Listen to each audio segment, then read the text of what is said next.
I'm calling this meeting to order. This is the Parks and Environmental Sustainability Committee of the Whole meeting. One moment while I'm having some technical difficulties real quick. Thank you. Committee of the Whole meeting held on Tuesday, June 24th, 2025, commencing at 4:31. Council members in attendance in person is Council President Kritzer, Council Vice President Forsyth, Council members Stewart and Anderson. Online, we're joined by Council Member Fields, and we are expecting Council Member Salahuddin to be joining us late now. We'll announce him when he comes in, and we're expecting him online as well. We do not have any action items to discuss today. However, we do have 2 informational items from this committee, and then we'll have 2 informational items from the Executive Office on the agenda today. One of them preparing us for a study session that's currently scheduled for July 8th. First up on the agenda is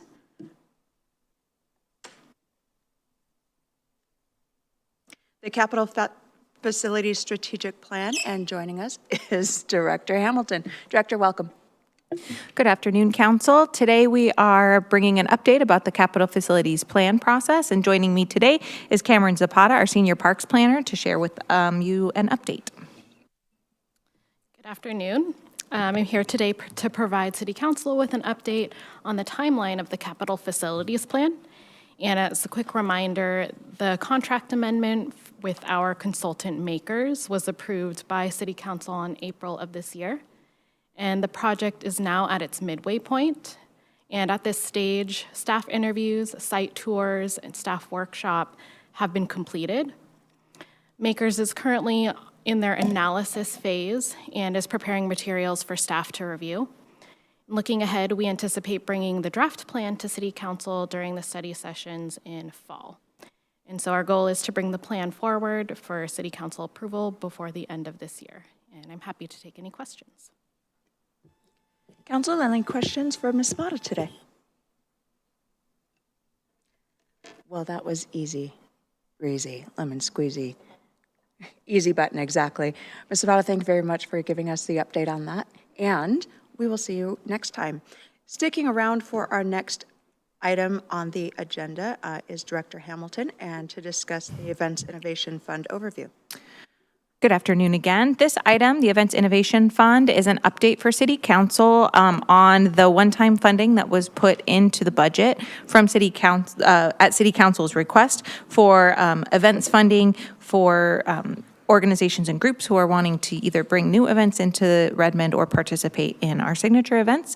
Joining me today is Lindsay Tusing, our Events and Marketing Supervisor, and Brittany Pratt, our Recreation Business Manager. Good afternoon, thank you. You'll recall that we have $25,000 approved by the Council for this current biennium to fund the Events Innovation Fund. At this stage, the update is that we are excited to roll this out this fall. We're in the fine-tuning stages of shoring up some of the remaining requirements for eligibility, but we have a strong foundation that we provided to you in the documents, and happy to take any questions. At this point, looking to roll it out in October to open the grant fund for applications to go into effect for events in 2026. Wonderful, thank you. Council, opening up for questions. I'm going to start with Council President and then move to Council Member Fields. Thank you so much, and appreciate seeing this come forward, as it was a proposal that I had brought up in the budget process. I think maybe we got our wires crossed. I had hoped to be able to check in, to be able to give some of the additional direction from like the initial ideas before we had gotten to this stage. I think we had emailed, but I'm happy to give input now. I just want to make sure, since I have a couple pieces of input on some of the criteria and intent of the fund, that hopefully it's still a moment where we can make those changes before October. So yes, the goal of today is to receive any input from City Council before anything is done. So while there has been a lot of work done by staff, it's not complete, and any input will absolutely be taken into account. Great. Okay, cool. And yeah, I think that my first note on this is that I think we did name it the Community-Based Events Innovation Fund, and part of the vision of that was that it's really events for our community, and where there isn't really the same impetus you have, for example, for like LTAC funding, where you have to create heads in beds or people coming from outside, but really the goal could be just to serve the Redmond community. Hopefully it may serve beyond. Yeah, really appreciate the work that's been done on this and the thinking through. I have a couple of questions and comments on it, and would be interested to hear from my colleagues as well. I think overall the general spirit is here in terms of making it accessible for smaller nonprofits, especially to be able to create new events or create, I think the idea was that you would either be creating a new event or you might be creating a new aspect to an existing event. Two things that I've thought about just looking at this is I appreciate kind of thinking about how it is that we could prioritize smaller nonprofits by having the annual budget limit. But I also think about some of our community-based organizations that might have a larger budget but want to try something new. And my hope would be that we could support that. Like, for example, Indian American Community Services, I imagine their budget might be higher than $250,000, but they may want to do a small event for folks within our community. This last weekend, they did this night market event, for example, the first year they did that. They might have wanted to apply for something like this funding to do it in Redmond. I think that probably should also be part of it. They have to do it in Redmond. But it says that it occur within city limits. But I guess that would be something that I'd think about. I don't know if there's a way for us to both prioritize ensuring that we get some of our smaller nonprofits, but also making sure that if we have some of the like mid-sized nonprofits that might want to be doing some smaller community-based events, whether we could kind of think about how we do that. And then I think secondly, I appreciated, I think we want to make sure that there is public benefit and that a good amount of the public can attend. But I think it's a lot to put on, and part of what I've heard is feedback from nonprofits that have planned events and get nervous applying for LTAC is being able to say for sure how much the event attendance will be when they're starting something new. And so I wonder on the expected attendance, whether maybe that could be a criteria for ranking versus, if an event is smaller than 500 people, maybe they just get less money to do it. Because I could see some events that may only have a couple hundred people, but have a really big impact. Even though I think, it's better if we see events, and sometimes events start small and then they grow. So those are my two kind of big pieces, as if we think about the goal is kind of give this seed funding to start on some new things and make it easy for some of our nonprofits to be able to start these things up. And thanks again for the work on this. So excited to roll it out. That's fantastic. Thank you. One note that I might add for consideration as we look to pull that input in is I think we're also looking at this as a starting point, not an ending point. And so rolling something out to see how it goes. The amount of funding, while it will be supportive and helpful, is not really going to go super far. Events are, as you know, quite expensive, which is why this idea came across our desks. And so I think part of the goal of starting with a smaller budget number was to ensure that we also are not having to turn a lot of organizations away in our first round of funding because we got so many applications. So there's always, we may incorporate that now, but there's always room in the future for us to expand. It's a lot harder to retract in the future than it is to expand. So I think we're looking at this as a starting point with the hope to grow over the years in the ways that we're able to support, if that makes sense. We just don't want to get so many applications and then turn a lot of organizations away because we've gotten so many. If the chair will allow, I'll just follow up one thought on that. Quickly, we do have two others that are waiting in line for you. Okay, great. I'll just say on that, potentially we might consider putting a limit on the number of applications per organization, if we wanted to limit that as well, per year or something like that. Thank you. Councilmember Fields. Thank you. Quick question. What is the approval hierarchy? Like the LTAC committee makes recommendations, council approves it. What what is your plan here? This particular fund will be administered at an operational level, which means that staff will oversee that process. There will be a committee that is brought together from both park staff, but also economic development staff and other staff throughout the city to make those determinations and those rankings. It's very similar to how we do our cultural arts micro grant process, which is an internal process. Because it's not something like LTAC, which has the appointed committee with the recommendation and things like that. It would be done at the operational level. And then we would come back to city council and update and report on how many applications we received, how many we funded, and what that annual flow looked like for feedback moving forward. So the next point of control from a council perspective would be in the budget for the next time. We have no say in whether the list that you've come to matches what we see as the criteria or what we see as promoting, as President Kritzer said, community values or community outcomes. Correct? We don't have any say until You do the have a next say budget because cycle. this is where we're asking for your feedback to tell us what are the community values, how do you want us to rank, how do you want us to prioritize? And then our staff Right. who have been hired to continue to push forward those values would judge and rank accordingly and then ensure that we came back to report to city council. If city council felt as though we missed the mark in a process, then we could absolutely rejigger the process to ensure that we were hitting the mark into the future.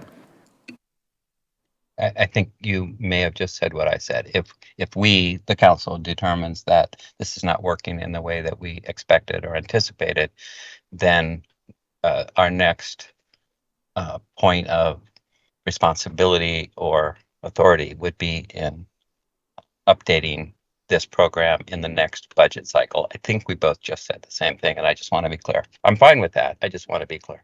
It doesn't need to wait till the next budget cycle. It's an annual program that will have continuous feedback to council. So it's not, the amount of money doesn't reach a threshold that it needs maybe those types of same controls that something like LTAC does. LTAC is a far higher number, but it will be, so it doesn't have to wait for the budget process. After this first grant round, we'll come back and we'll say, these were the ways that we were successful, these are the ways that we struggled, these are things we've already identified that we will fix for next year.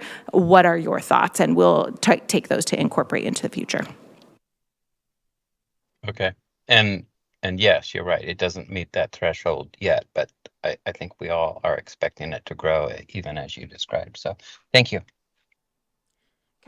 Vice President Forsyth, and then Council Member Stewart. Thank you. I think I agree with most of what Council President Kritzer mentioned. The main thing that stuck out for me was the 500 people. To me, that misses the mark of like an innovation fund, because we're really seeking new, unique opportunities for our community members to experience something new. And if that's 30 people in a room doing some new activity with an organization, then so be it. But 500 people seems like a large-scale event, and that just seems like it kind of misses the point of what I was hoping to see out of this particular fund. And I share the concerns about making sure that we're seeing the right kinds of organizations getting this funding. And so I think that lowering that attendance threshold might achieve what I'm hoping to see. Thanks.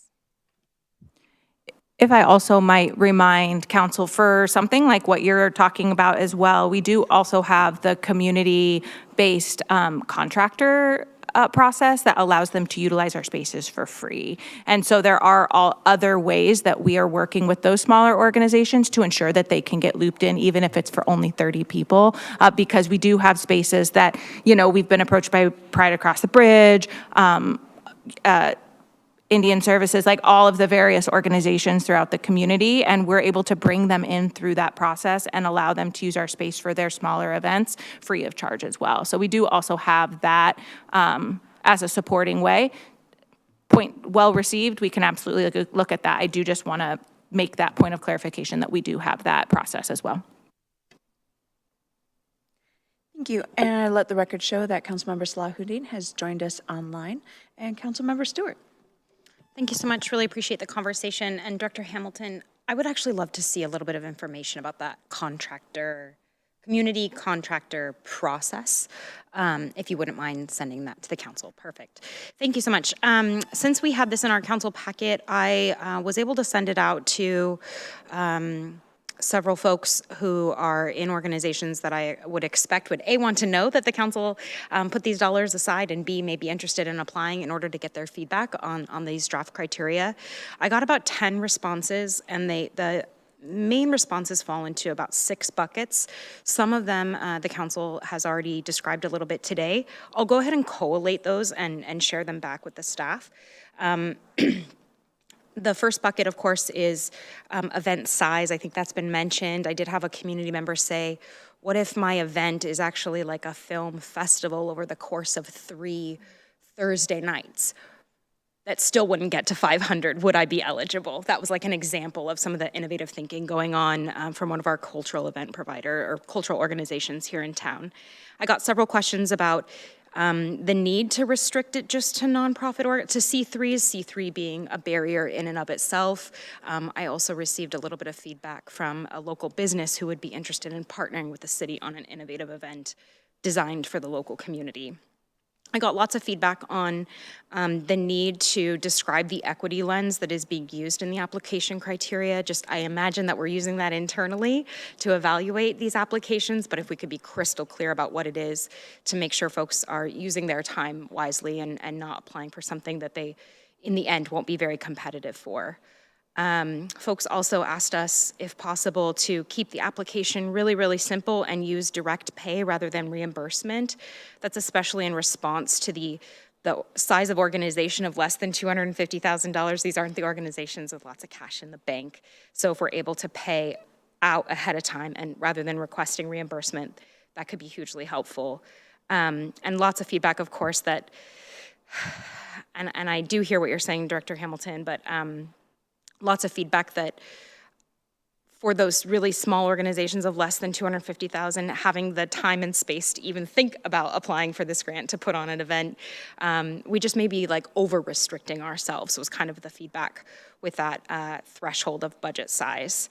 And clarity needed, because the materials didn't actually have it, clarity needed on whether this was for new or annual events. And I do appreciate the way that the council president phrased it, new or a new piece of an existing event, because we have seen a lot of great innovation and I'm perfectly comfortable with that. And I guess in the course of this conversation, I think it's helpful to clarify, we are hoping this is an annual program, but we only funded it with one-time dollars. This is an experiment and we hope to learn a bunch. But I also wouldn't want us to inadvertently commit to an annual program and then not be able to do it again next year. So I hope we learn a ton and are able to better understand our needs for the future. So thank you.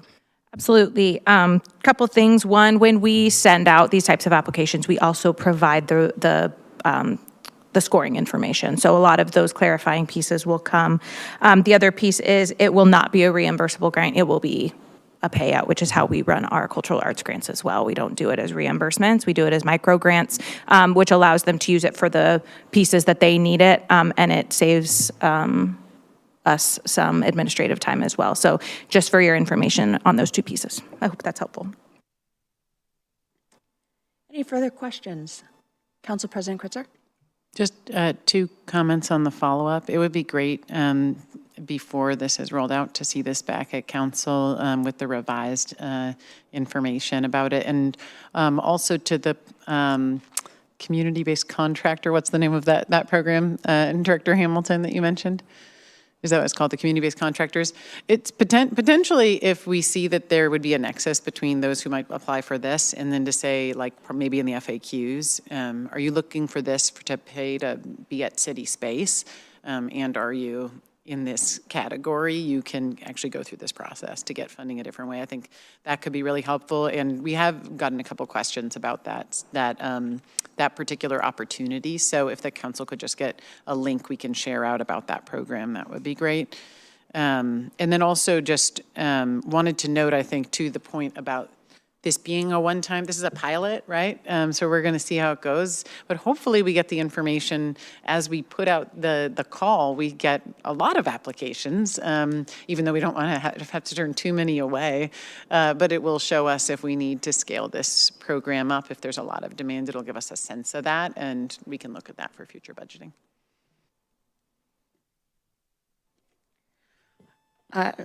Thank you. And just quick, a lot of the questions that I had prepared, we've already gone over, but just showing the deep appreciation for the direct pay.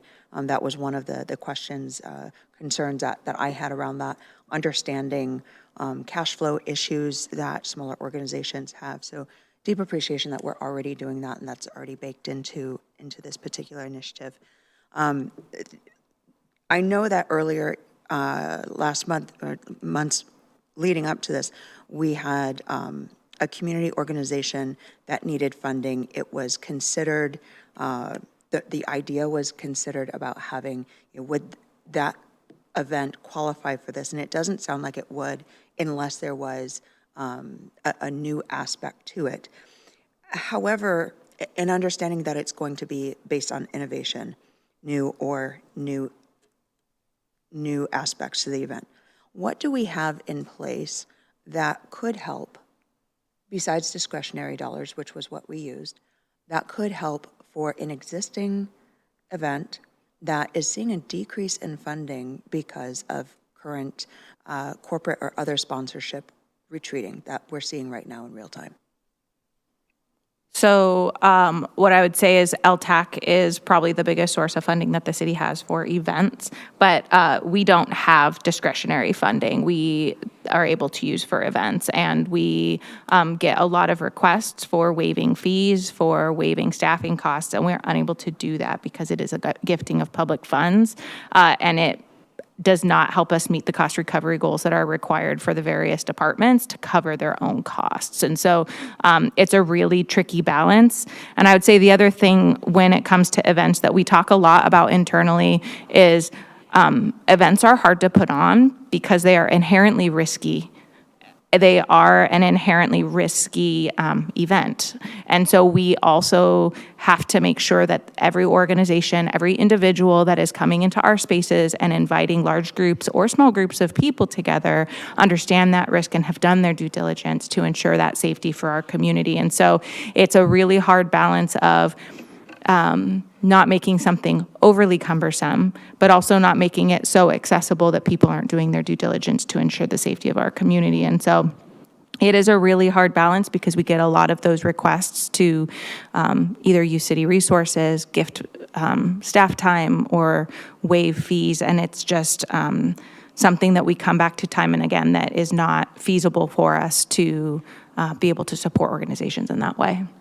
Thank you, Director. And before I let you go, thank you for taking on something that came from council. And although it's a relatively small amount of money, it's only $25,000 that we're talking about, so no further approvals from council whatsoever. However, just small amounts and the impact that it can have to the smaller organizations and to our community as a whole. So thank you. And thank you to the staff for taking this on for us.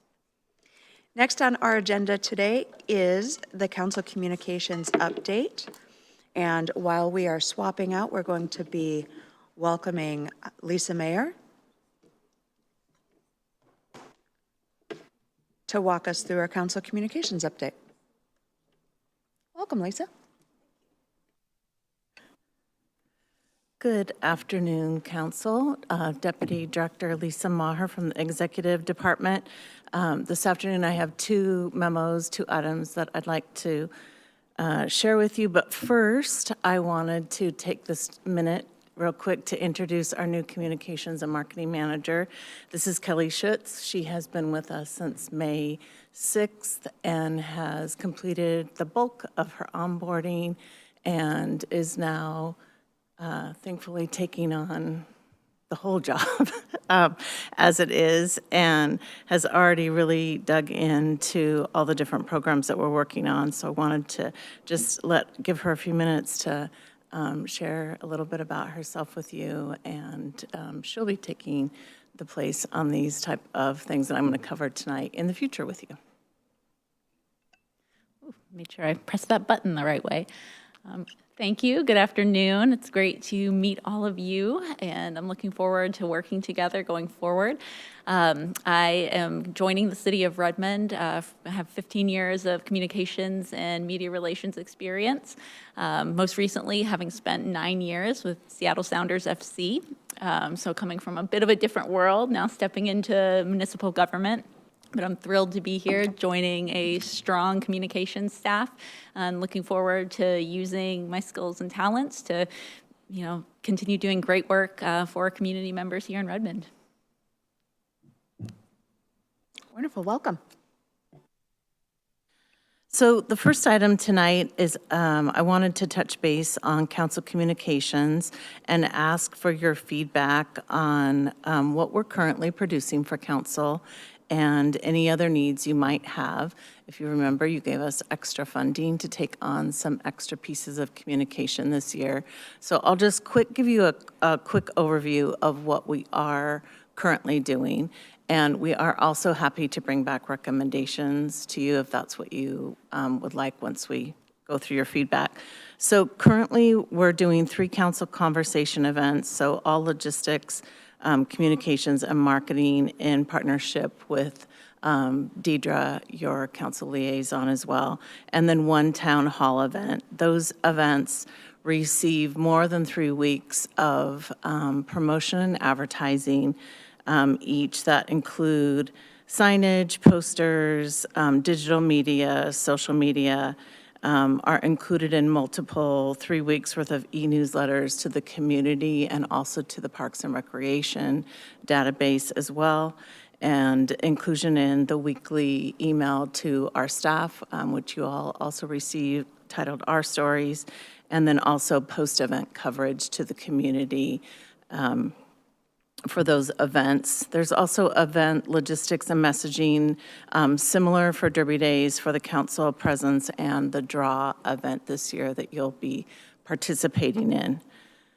We do weekly staff messaging in the Wednesday Our Stories email from council of what you might be working on or things you have done recently in the community, and press releases announcing awards you may receive, new appointments, special announcements, different things like that, that you are all may request and do request at different times with things that you're involved with.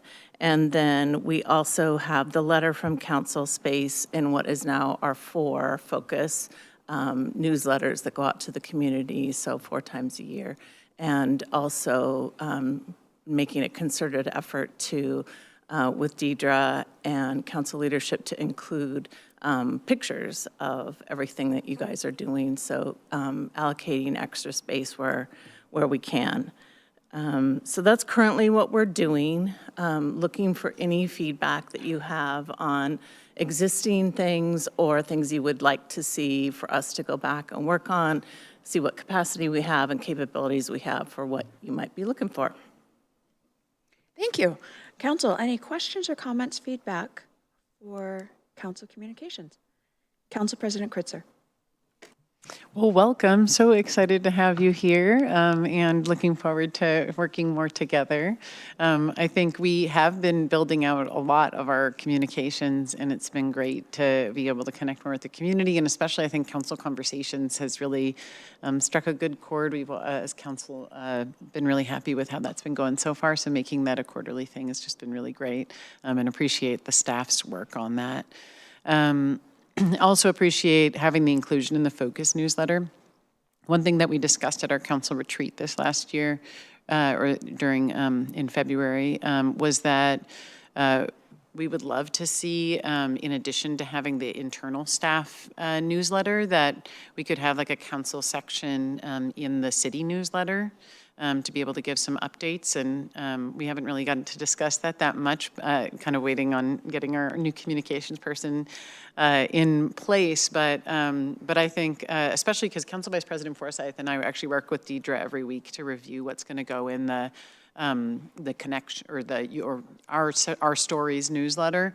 We could definitely set up some sort of cadence. I don't know if it's a weekly or if it's what the cadence would be, but there was a lot of interest from council members and interest in being able, especially to highlight a little bit more, as you mentioned, not without needing to do like a press release, just ways that we're out in community. We're out doing things all the time and engaging. And I think the real goal that I've heard from fellow council members, and my goal would be just more opportunities for people to know that we're here, we're accessible, they can come and talk to us, and we're listening. So I think that for me, just high level in terms of the goals of what we share out about what council is about, that's kind of the reason behind it. And as we can use our modes of communication for that to show, it's not just, the city as a monolith, but being able to see some of the leaders out and about. I think that would be wonderful. Councilmember Fields and then Council Vice President Forsyth. Yeah, thank you. I met with someone today who has been trying to work an issue with the city of Redmond around youth baseball for parks staff and even the former mayor, Marcioni. So this has been an ongoing issue. What surprised me during that conversation is when this person asked, is there any way that I can bring this issue to the council?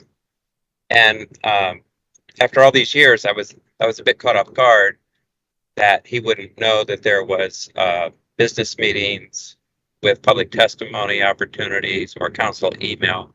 So I guess as part of this council communications, and I don't know what the internal workings are, but to encourage our staff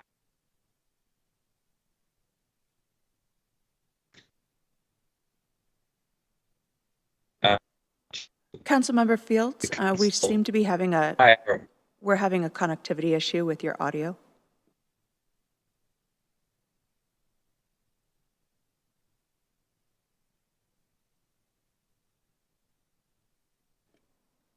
Okay, we're going to go over to Council Vice President. You can't hear me? Now we can. Your audio is breaking up.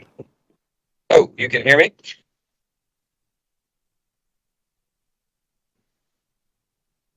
Sorry.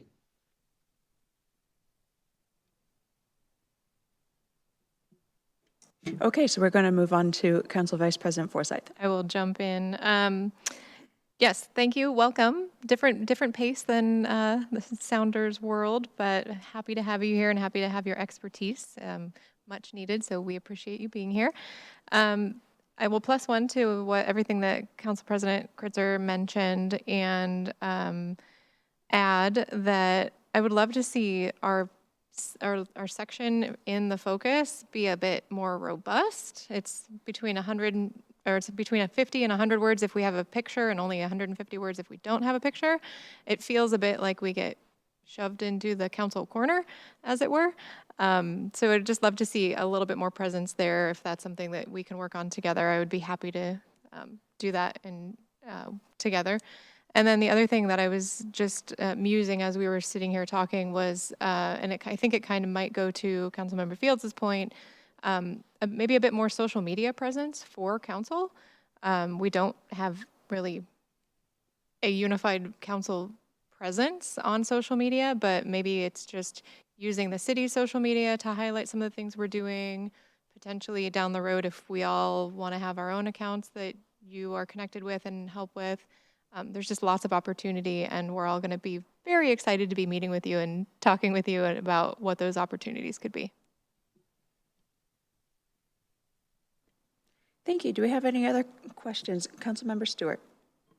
Thank you so much. Nice to see you again, Kelly. Really glad that you're here. I guess I have a couple of comments. I'll just add on and plus one to the comments from the council leadership because those were our discussions at our council retreat. And I guess I do really appreciate the council conversations and the town hall. We filled the space at the community center for that town hall, and going out to the different neighborhoods as we are now, I do think that we need to be a little more strategic in our outreach to the neighborhoods. And so, I know just enough about marketing to be dangerous. So the funnel starts way back where we need to get more folks subscribed to our e-news, and we'll be doing a ton of that at Derby Days at our booth. That's absolutely a big piece of what we do that. But also, funneling in, like, how can we communicate more directly when council is going to a neighborhood? We talked about this a little bit at our study session, given our September event. And then when it comes to a bit more about the what of what we're communicating, the next item we're going to talk about is the community survey, and I won't jump ahead, but one of the big takeaways from last year for me was the gap between the perception of crime in our community and the reality of crime in our community. And we, the council, had a discussion about, like, well, that's a gap that we should communicate through with the public. And so there are lots of opportunities, not just about what council is doing or which event council is at, but what we are working on, what we are investing on. And I think those things matter just as much as the how we're communicating it. Thanks. Wonderful. Any other concerns, comments that we'd like to communicate? Council President Kritzer. Apologies, I had one other thought. I think to plus one on the idea around on how residents can engage and what we're actually working on. I think there've been just a lot of really amazing things that are new opportunities in our community that I'd love to continue to see us highlighting more to make sure that we're driving demand for. Like, for example, we have community van, and I still talk to people that don't really know what community van is or the opportunity around that, and soon enough, hopefully, we'll have MetroFlex and hopefully our pilot circulator. So those are going to be some great opportunities. I think overall, with the opening of the light rail and kind of thinking about mobility, that's just an area where we're innovating or trying new things, letting people know about those things, or even things like, promoting this new community-based events innovation fund, or, different things that we're trying that people may not have heard of yet, or that are new within the last couple of years, maybe even since COVID, since a lot of people might have missed something that came out. I think that's also a big opportunity for us to do more communications on.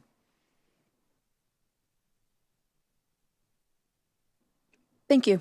Kelly, welcome aboard. I've been watching Lisa taking copious notes, and I know that there's going to be plenty of opportunities to keep you busy and to watch you shine. So welcome. And I know that with the amount of soccer/football fans that we have here on staff and council and across the community, I'm sure that you're going to be getting asked quite a bit about your previous position. So welcome aboard again. Thank you. Our next item and final item on our agenda today is going to be going over the 2025 Annual Community Survey results.